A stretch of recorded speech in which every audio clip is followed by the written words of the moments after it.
Today's guest is Lauren Anderson. Based in wonderful Nashville, Tennessee, Lauren has been making waves both as a musician and the host for the I've Got a Song for That podcast. Welcome, Lauren. Thank you. Thanks for having me. Yeah, thanks for being here. So let's start you back to the beginning of your story. Where were you born and raised, and how did music first come into your life? I was born in a suburb of Chicago. Then I grew up in Oak Park, right outside of Chicago. And I don't know, music's always been in my life. I feel like I can't ever remember a time that I wasn't singing. What kind of music did you grow up singing? You mentioned you started singing at an early age. Yeah, I mean, I was in choirs. I think I started being in choir when I was 8.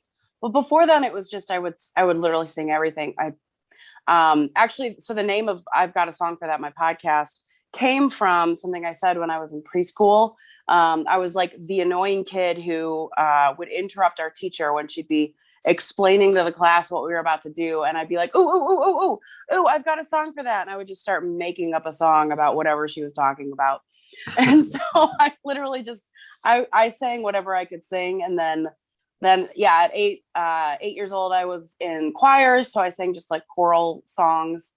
And then I was always into like pop music and R&B. And then I started kind of getting into like old school soul and rock. And my undergrad was in opera. So I kind of have just like a well-versed just background of lots of different kind of music, which is kind of fun. Yeah, that's so cool. Yeah. What are some of the specific artists you used to listen to and kind of idolize growing up, maybe? So the first 2 CDs I ever owned, which dates me, were the Pointer Sisters and Ace of Base, which also just is like, granted, they're both like, powerful female voices, but like also some completely different genres. But then in high school, I listened to a ton of like Kelly Clarkson, Christina Aguilera, Lauryn Hill, Etta James, Whitney Houston, basically Susan Tedeschi, Bonnie Raitt, any female singer who just was like loud and beautiful and just powerful. Yeah, that's awesome. Yeah. Did you ever play any instruments, or has it always just been singing for you? Yeah, I started playing piano, I think also when I was 8. I can't remember. And then still play. And then I play guitar. I play a little mandolin. I've played bass before, although I'm not really great at it. I've tried harmonica, again, pretty terrible at it. Guitar is probably my main instrument right now. That's awesome. What made you want to pick up a guitar? It just, the convenience of wanting to play gigs and, if you can't find somebody to accompany you, you've got to accompany yourself. But also I went and I got a master's in music therapy. And one of the requirements is to be proficient in piano and guitar. And so that originally started it. And then I kind of fine tuned it out of just the need to perform with it. And it's easier to lug around than a piano too. Yeah, for sure. Yeah. When did you first start performing? I mean, I performed in choir, which I guess is a different thing. I started, I feel like I did like a couple just like random performances in college.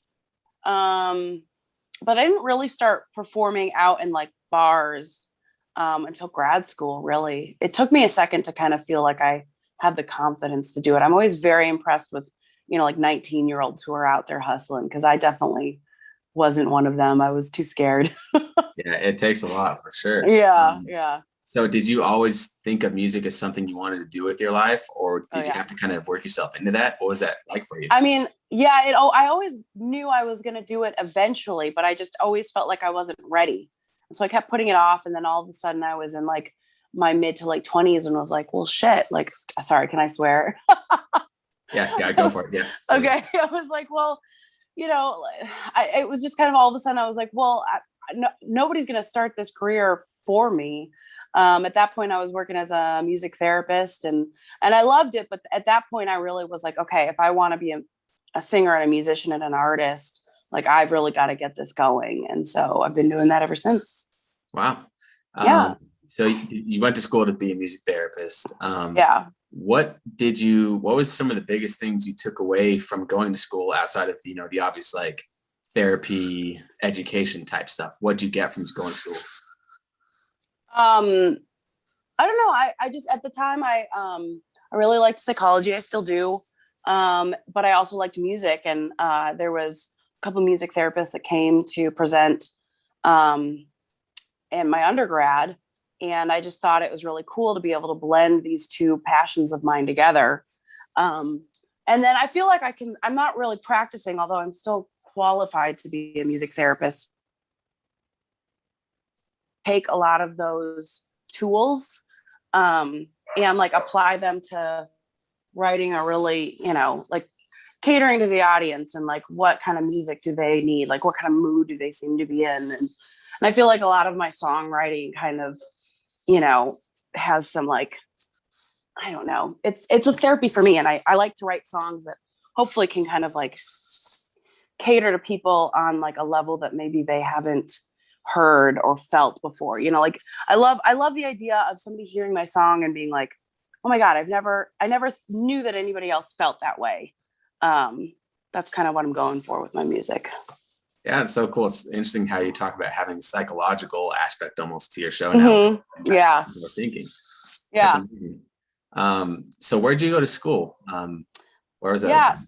Yeah. I went to undergrad at Augustana College. That's in Illinois in the Quad Cities.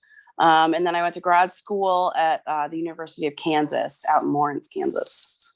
Interesting. So what took you to Nashville then after all that? Oh, sorry, you cut out for a second. What was sorry. that? What took you to Nashville after school? Well, I was working as a therapist out in Kansas. It was touring. I started touring and put a band together, released an album, and just kind of got to the point where I was like, nothing's really holding me to Kansas City. I kind of wanted to see what it was like to be a full-time musician, and didn't know where to go next, but knew that I'd regret not giving Nashville a try. So then I moved here, and here I am. 4 years later, I've been here. Wow.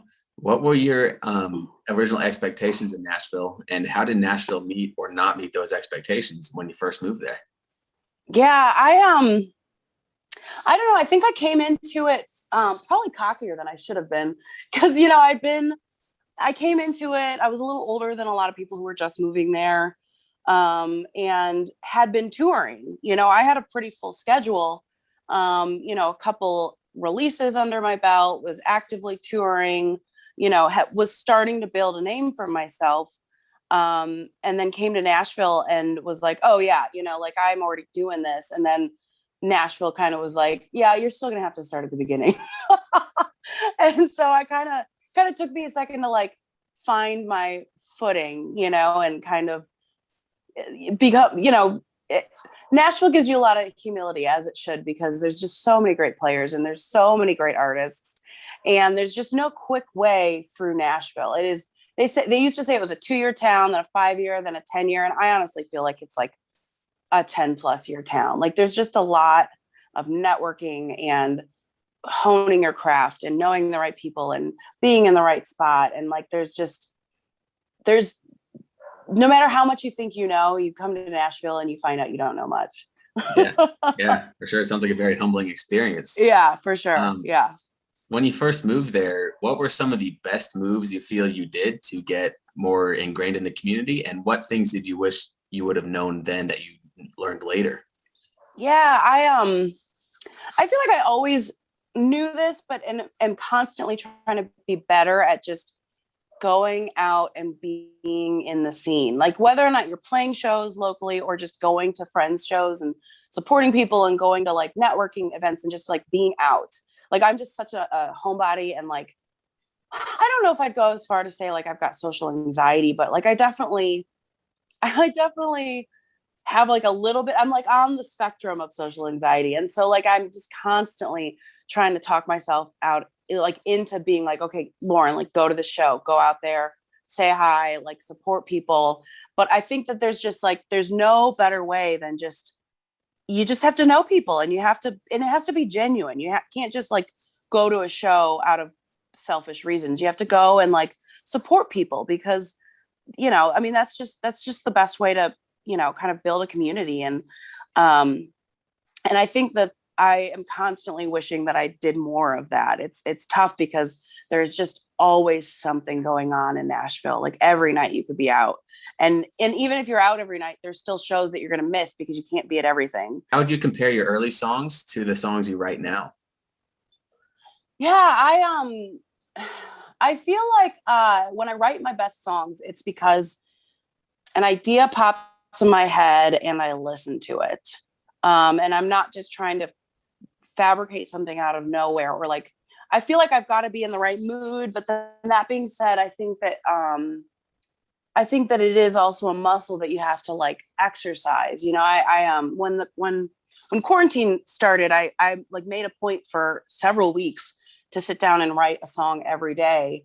And I felt like those like ideas would come to me a lot more frequently when I was like flexing that muscle, that songwriting muscle. And so I feel like when I was younger, I kind of just like wrote anything and just like didn't know where to start and didn't know what made a good song. And I feel like I just have a better idea of like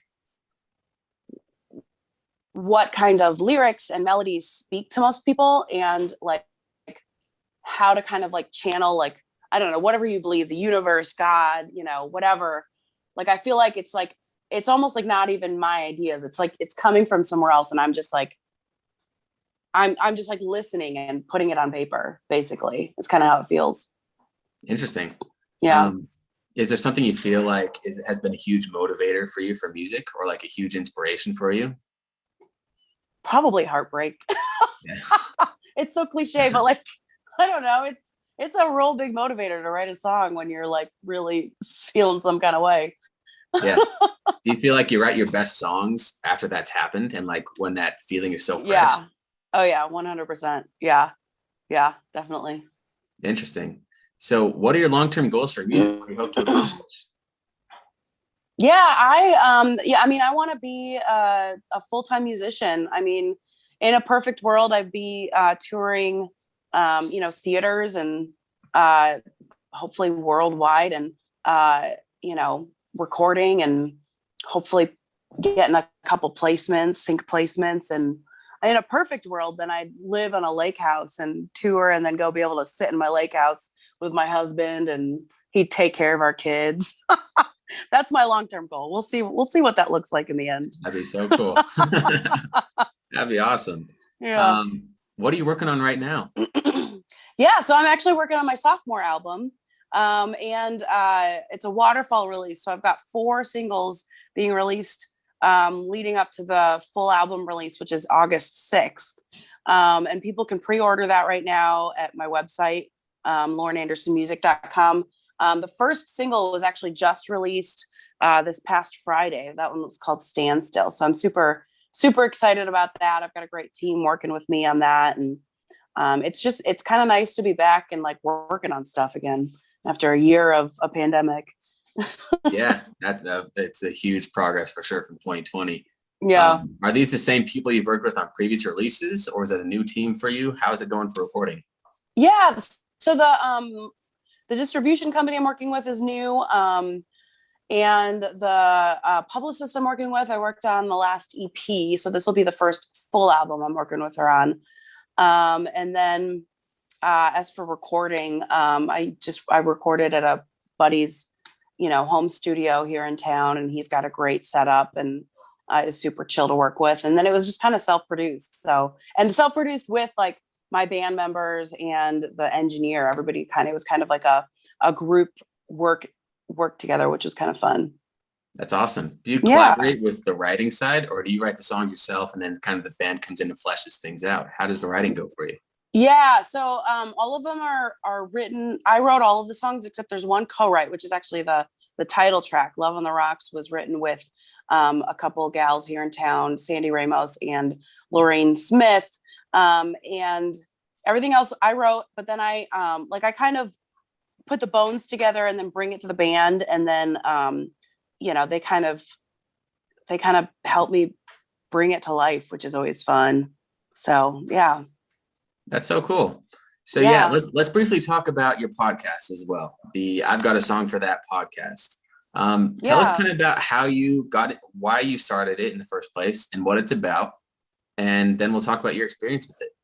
Yeah. So I started it in the middle of the pandemic, literally just to kind of keep the conversation going. Originally, I was thinking this would be a cool platform to like jam with musicians, but then it's too difficult, especially in the middle of the pandemic. But it's a podcast where I interview not only musicians but also industry. Um, so there, I've had a lot of musicians on, but I've also had publicists, I've had booking agents, entertainment lawyers, there's been other industry too, radio DJs, a lot of different industry, just to kind of, so it's a platform where like not only can we get to like the behind the scenes like crazy road stories and like you know just like the weird stories that people have, but also can be like a platform where musicians can go and be like, I want to learn more about what it's like to work with a publicist or a booking agent, and they can like get some actual useful information from the source. So it's kind of a podcast for everybody pretty much. Yeah, it sounds hugely useful, especially new artists who are kind of looking to Yeah, understand things a bit more. So I love that you're definitely. doing that. Yeah. What's something, or what are some lessons you've learned personally from doing the podcast? I don't know. I feel like it's kind of I don't know. It's kind of just nice to like talk to a lot of different musicians and industry and just kind of remember that we're all like nobody really feels like they know what they're doing. Even if people are really good at faking it, everybody's just kind of trying to make it and trying to figure out how to get to the next level. And no matter how much somebody's doing a good job pretending like they know what they're doing, we're all kind of on the same page, which is again like a nice reminder that like we're all working for the same goal. We're all in it together. Yeah, it sounds like it. And I'm sure so many artists out there, and I know so many artists out there put so much pressure on themselves Yeah. to like be this perfect image they see other people Mm-hmm. putting out. But in reality, that's a good point, that everybody's kind of in the same boat. We're all just trying to figure it out. It's like when you're a kid and you think, your parents have it all figured out, and Right. you grow up and you're all of a sudden, I am one of those people now. So that's very interesting. That's cool. And how long has Yeah. that been Yeah. going for Pretty now? much. Yeah. So the podcast's been going for about a year now, right? Yeah. We're just coming up on a year now. Wow. Yeah. Yeah. It started last May. Yeah. I know, it's crazy. It's been a year. Yeah. Do you intend for that to keep going, or is it kind of a time set for where you kind of just want to focus on other things? I don't know. I mean, it's every other week, so it's not a huge time commitment. And it's just kind of nice to have those conversations every once in a while. And I feel like it's just another form of networking. So, I mean, as of right now, I'm just going to kind of keep it going till I don't want to keep it going anymore. Yeah. Hey, that's awesome. I think you're doing great stuff with it. Thank Um, you. so out of all these things you've learned from your experiences, both with music and the podcast and all that, what piece of advice would you give an artist who's maybe just getting the ball rolling on their own music career? Oh, so many pieces of advice. I feel like the biggest one is nobody's going to advocate for yourself more than you are. And so you can't just like a manager's not going to come in and make your career, and a booking agent's not going to come in and book your shows. Like nobody's going to do that, and you really just have to like hustle and advocate for yourself and get yourself out there and just stay humble. Yeah, that's a good point. I think that's huge advice for a lot of people. Just kind Yeah. of stand up for yourself and have Yeah. confidence in yourself the most you can. So yeah, I've appreciated having you on the show. I appreciated your time and hearing about your story and your experiences. I've learned a lot. I think other people will too. And so Yeah. I think you have great things coming up. I'm excited to Thank hear you of the so album. much for having me. Yeah, of course. Yeah, Well, thank you. I appreciate you having me.